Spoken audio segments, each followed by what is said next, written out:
En el Apocalipsis, Jesús no aparece como débil o indefenso. Él aparece como el Rey de Reyes que abre las puertas de la salvación y nos lleva delante del Padre Celestial. En los Evangelios, más de 25 veces Jesús se presenta como teniendo autoridad. Y cuando vemos en el último capítulo de Mateo, vemos al Cristo resucitado que dice que toda potestad me es dada en el cielo y en la tierra. Esa misma realidad es presentada en el Apocalipsis. Jesús es el centro, Él es el alfa y la omega, el principio y el fin, el que venció a Satanás en el cielo y lo venció en la cruz, el que venció la muerte y vive por los siglos de los siglos. Jesús es eterno y su poder es infinito. Tal vez en este momento su vida está de cabeza, las cosas parecen complicadas. Tal vez el matrimonio que soñó con tanto anhelo hoy ya no es más. Tal vez sus hijos que crió con tanto amor hoy están destruidos por algún vicio. Quiero que usted sepa una cosa, usted no está solo, usted no está sola.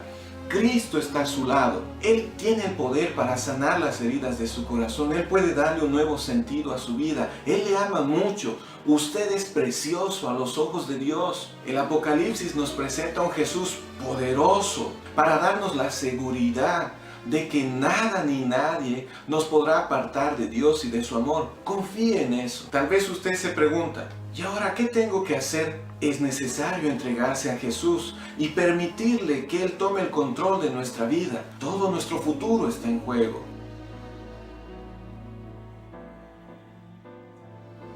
En el libro del Apocalipsis se presentan algunos libros especiales que existen en el cielo y que afectarán directamente nuestro futuro. En Apocalipsis capítulo 3 versículo 5 dice: el vencedor será vestido de vestiduras blancas y no borraré su nombre del libro de la vida y confesaré su nombre delante de mi Padre y delante de sus santos ángeles. El libro de la vida contiene los nombres de aquellos que serán salvos. Es un privilegio tener nuestro nombre en este libro. Pero no fue Dios el que escribió esos nombres en este libro. Dios nos llamó a todos para ser salvos, pero cada persona debe escoger si quiere tener su nombre inscrito ahí o no. El mismo libro aparece nuevamente en Apocalipsis capítulo 21, versículo 27. No entrará en ella ninguna cosa impura o que haga abominación y mentira, sino solamente los que estén inscritos en el libro de la vida del Cordero. También en Apocalipsis capítulo 20, versículo 12, se menciona la existencia de otros libros.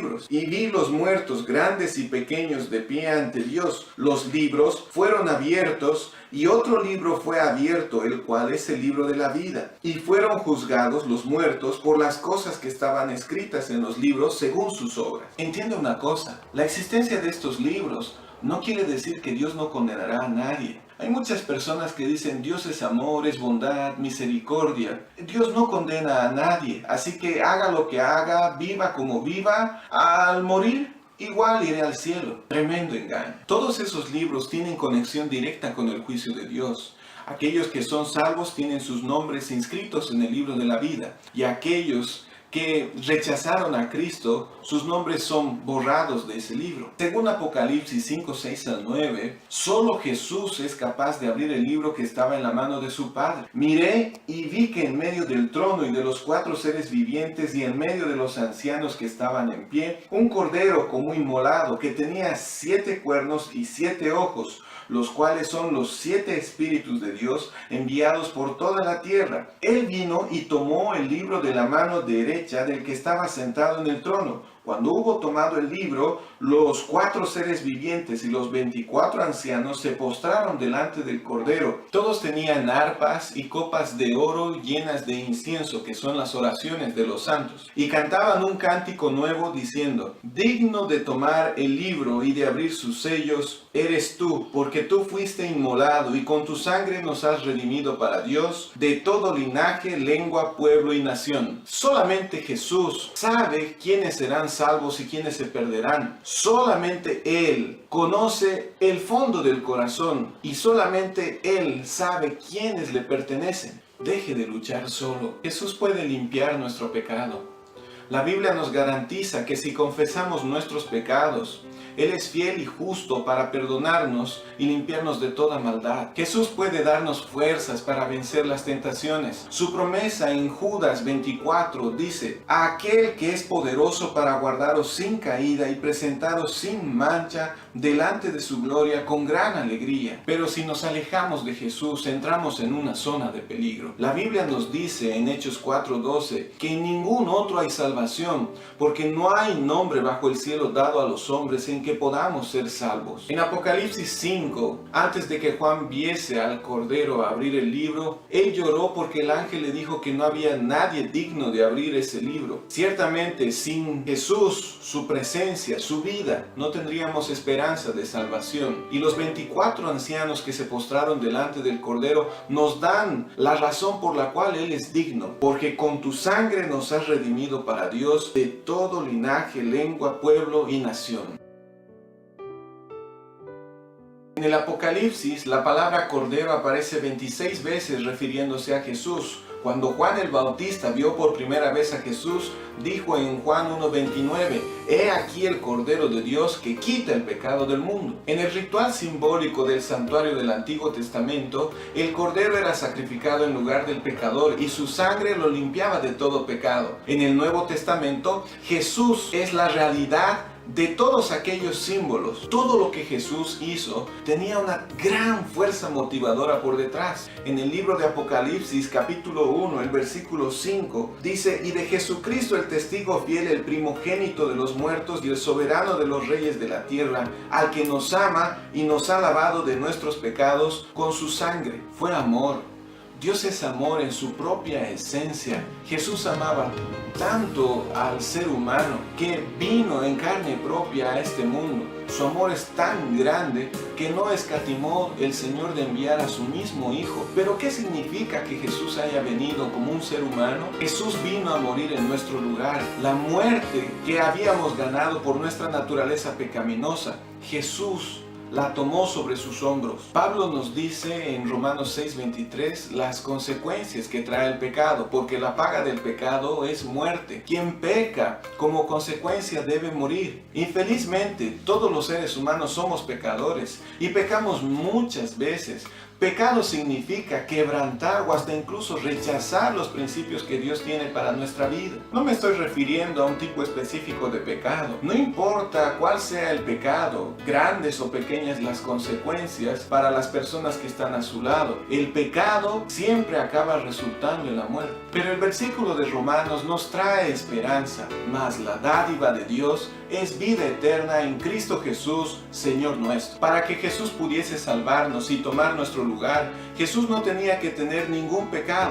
En Hebreos capítulo 4, versículo 15 se afirma: «No tenemos un sumo sacerdote que no pueda compadecerse de nuestras debilidades, sino uno que fue tentado en todo según nuestra semejanza, pero sin pecado». Jesús venció y murió.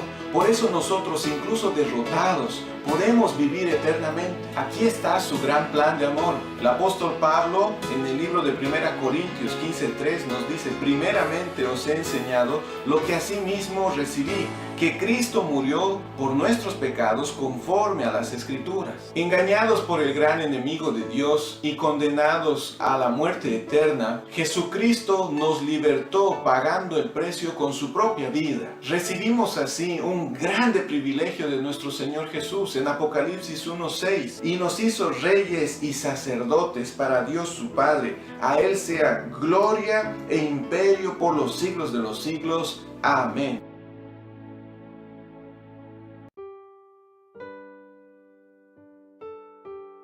En el Antiguo Testamento, el pecador se acercaba a Dios a través del sumo sacerdote que oficiaba en el santuario construido por las mismas orientaciones del Señor. Ahora en el Nuevo Testamento, por la gracia divina, por el sacrificio de Jesús, tenemos libre acceso al Padre y somos llamados sacerdotes de Dios. Al leer el Apocalipsis, como toda la Biblia, sin duda alguna descubrimos que Jesús es el personaje principal. Al leer el Apocalipsis, descubrimos a Jesús revelándose en cada uno de sus capítulos. En el capítulo 1, Jesús se presenta como el sacrificio completo y suficiente. Es aquel que ministra en nuestro favor. En el capítulo 2, Jesús muestra su interés por la iglesia a través de los tiempos, reprendiendo amorosamente sus errores y preparándola para la lucha. En el capítulo 3, como creador de todas las cosas, Jesús comparte su trono con todos aquellos que fueron salvos. En el capítulo 4 y 5, Jesús se presenta como el Cordero inmolado antes de la fundación del mundo. Jesús es la razón y el centro de toda la adoración. En el capítulo 6, como el gran líder de su iglesia que salió venciendo y para vencer. En el capítulo 7, Jesús es el Cordero que está en medio de la multitud de los que fueron salvos por su sangre. En el capítulo 8 y 9, Jesús recibe la oración de todos los santos y reprende los poderes del mal. En el capítulo 10, se presenta como el ángel parado sobre la tierra y el mar, anunciando que el tiempo no sería más. En el capítulo 11, Jesús es aquel que recibe todos los reinos del mundo de parte de su Padre. En el capítulo 12, como el Hijo prometido al pueblo de Dios, que venció la muerte y subió al trono del cielo. En el capítulo 13, Él es el autor del libro de la vida, el cual contiene el nombre de los verdaderos adoradores. En el capítulo 14, como el Cordero en el monte Sión, enviando su último mensaje de misericordia al mundo. En el capítulo 15 y 16, como el Cordero que recibe adoración, pero que con sus juicios destruye el reino de la apostasía. En el capítulo 17 y 18, como el Cordero que llama a su pueblo a salir de Babilonia. En el capítulo 19, como Rey de reyes y Señor de señores. En el capítulo 20, Jesús es aquel que sujeta al diablo durante el milenio y lo destruirá al final de ese periodo. En el capítulo 21, como recreador de este mundo, aquel que limpiará las lágrimas de nuestros ojos. En el capítulo 22, como el juez que da la recompensa final y hace la última invitación a los moradores de este mundo perdido que va hacia la destrucción.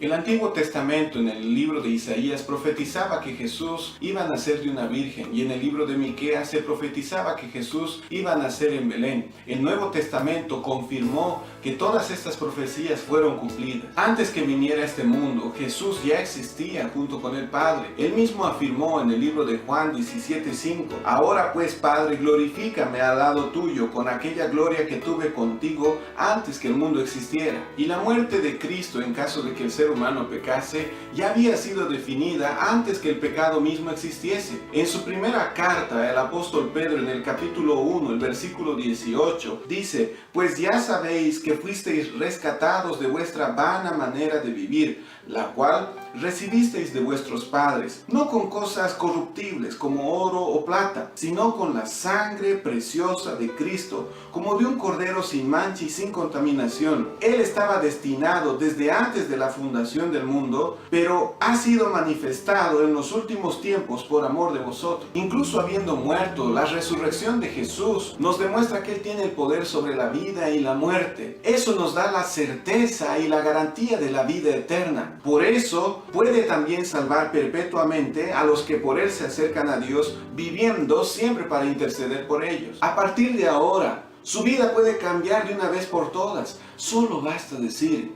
Jesús, te acepto como mi Salvador ahora. Jesús te ama y Él te quiere salvar. Él es el personaje principal de la palabra de Dios. Él es el personaje principal del libro del Apocalipsis. Él también quiere ser el centro de tu vida. ¿Por qué entonces no orar en este momento, cerrando nuestros ojos, decirle: Señor, te acepto como mi Salvador, reconozco tu perdón, yo sé que estás aquí, sé que estás a mi lado. Ore conmigo. Querido Dios, gracias por haber enviado a Jesús a esta tierra a entregar su vida por mí. Mi pecado me habría llevado a la condenación, mas ahora no necesito sufrir la condenación porque Cristo tomó para siempre mi lugar. Te abro mi corazón, cambia mis hábitos, transforma todo aquello que somos. Confiados en tu salvación, todo te lo pedimos en el nombre de Jesús. Amén.